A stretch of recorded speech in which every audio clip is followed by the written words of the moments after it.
At a bustling gate in Chicago's O'Hare Airport, a gate agent, in a moment of inexplicable malice, set fire to the passport of 32-year-old Nia Johnson, a black woman, unaware that she was the FAA's chief inspector of aviation safety. Nia's swift response, backed by her authority, grounded the airline's operations and exposed a shocking breach of protocol, igniting a nationwide reckoning on accountability and bias. Nia Johnson had climbed the ranks of the Federal Aviation Administration to become its chief inspector of aviation safety, a role that made her one of the most powerful figures in U.S. aviation by 2025. Born in 1993 in Memphis, Tennessee, to a single mother who worked as a nurse, Nia grew up in a modest neighborhood where dreams of aviation seemed distant. Her fascination with planes began at age 10, watching jets soar over her home near Memphis International Airport. She excelled in math and science, earning a scholarship to Embry-Riddle Aeronautical University, where she graduated with a degree in aviation safety in 2015. Her career began as an FAA field inspector, scrutinizing airline compliance, and her meticulous audits earned her promotions. By age 30, she was appointed chief inspector, overseeing safety protocols for 4,000 daily flights across the U.S. On a chilly November morning in 2025, Nia was at O'Hare's Terminal 3, preparing to board a flight to Washington, D.C., for a congressional hearing on airline safety standards. Dressed in a tailored suit, she carried a briefcase with sensitive documents and her U.S. passport, required for an upcoming international inspection. At Gate C-17, operated by Horizon Airlines, Nia approached the counter to confirm her seat. The gate agent, 28-year-old Brian Kessler, was new to the job, hired 3 months prior. Known for occasional rudeness, he had received one prior complaint for dismissive behavior toward passengers. When Nia presented her boarding pass and passport for verification, Kessler glanced at her, then at the documents, his expression souring. Without explanation, he muttered, "This doesn't look right," and, in a shocking act, pulled a lighter from his pocket and set Nia's passport alight, letting it fall into a metal trash bin nearby. Nia, stunned but composed, demanded, "What are you doing?" "That's my passport." Kessler smirked, claiming it was a fake and that she didn't belong on the flight. Passengers nearby gasped, some filming the incident on their phones. Nia's training kicked in. As chief inspector, she knew airline protocols and her own authority. She immediately called her deputy, Karen Liu, at FAA headquarters. "Karen, I'm at O'Hare, Gate C-17. An agent just destroyed my passport. Ground Horizon's operations pending an emergency audit," she instructed. Liu, understanding the gravity, relayed the order to the FAA's Air Traffic Organization, which issued a directive halting all Horizon flights nationwide within 20 minutes. Kessler, unaware of Nia's identity, continued processing other passengers until airport police arrived, alerted by a bystander's 911 call. Nia identified herself as the FAA chief inspector, presenting her federal credentials, which included her badge and digital ID on her phone. The officers, led by Sergeant Maria Alvarez, detained Kessler for destruction of property and escorted Nia to a secure office to file a report. Horizon's gate supervisor, Lisa Patel, apologized profusely, confirming Kessler's actions violated all protocols. The grounding of Horizon Airlines caused chaos. Over 300 flights were delayed or canceled, stranding 15,000 passengers across 50 airports. Social media exploded with footage of the burning passport, posted on X with hashtags like #NiaJustice and #AirlineAccountability. The video, showing Kessler's smirk and Nia's calm response, garnered 8 million views in 12 hours. News outlets, from CNN to local Chicago stations, covered the story, interviewing passengers who witnessed the incident. One, a businessman named Tom Carter, said, "She handled it like a pro. That agent had no idea who he was messing with." Horizon CEO David Warner issued a statement within hours announcing Kessler's immediate termination and a full investigation. The FAA's audit, led by Nia's team, uncovered multiple violations at Horizon, including lax employee training and outdated safety checks. The airline faced $2 million in fines and was grounded for 48 hours, costing an estimated $10 million in revenue. Kessler was charged with destruction of federal property, a felony, and released on bail pending trial. His personnel file revealed prior complaints of bias, including a verbal warning for racial remarks to a co-worker.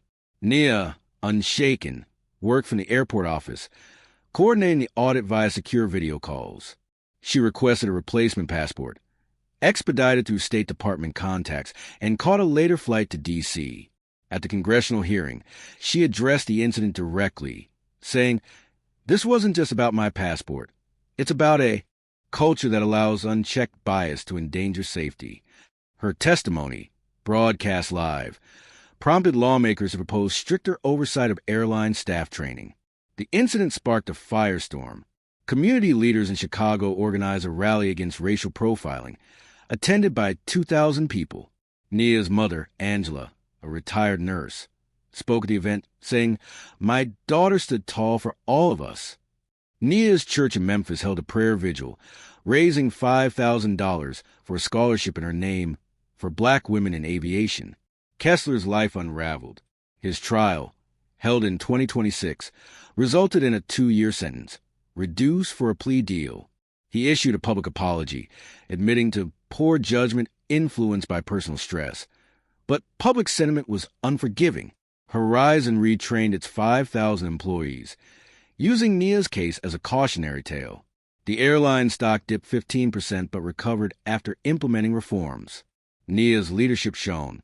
In 2026, she received the FAA's Distinguished Service Award, and Embry-Riddle named a safety lab after her. Her memoir, Skyward, Confronting Bias in Aviation, published in 2027, sold 50,000 copies, with proceeds funding aviation scholarships. The incident became a case study in FAA training, emphasizing authority and accountability. The story reshaped airline policies. The FAA mandated bias training for all gate agents, impacting 100,000 workers. Chicago's O'Hare implemented body cameras for gate staff, a first in the U.S. Nia's legacy, born from a burned passport. Proved one act of authority could ignite systemic change. Nia's path to the FAA was paved with determination.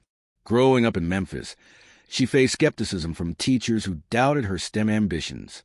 Her mother, Angela, worked double shifts to afford flight camp, where Nia, at 14, flew a Cessna simulator, cementing her passion.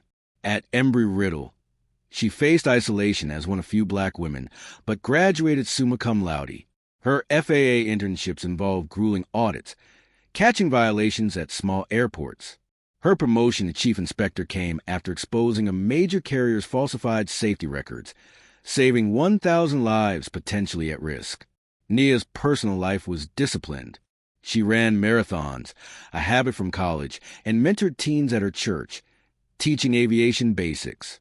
Maya, her cousin, shared her passion, transitioning from flight attendant to pilot with Nia's encouragement. Angela, now retired, was Nia's anchor, attending her speeches with pride. Kessler's actions stemmed from personal struggles. A Chicago native, he dropped out of college and worked odd jobs before joining Horizon. His training record showed minimal diversity education, and co-workers noted his short temper. The 911 caller, a passenger named Linda Hayes, later admitted to overreacting to Nia's presence, citing nervousness about a Black woman with a briefcase.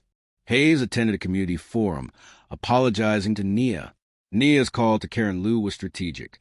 Liu, a 15-year FAA veteran, had worked with Nia on high-profile audits.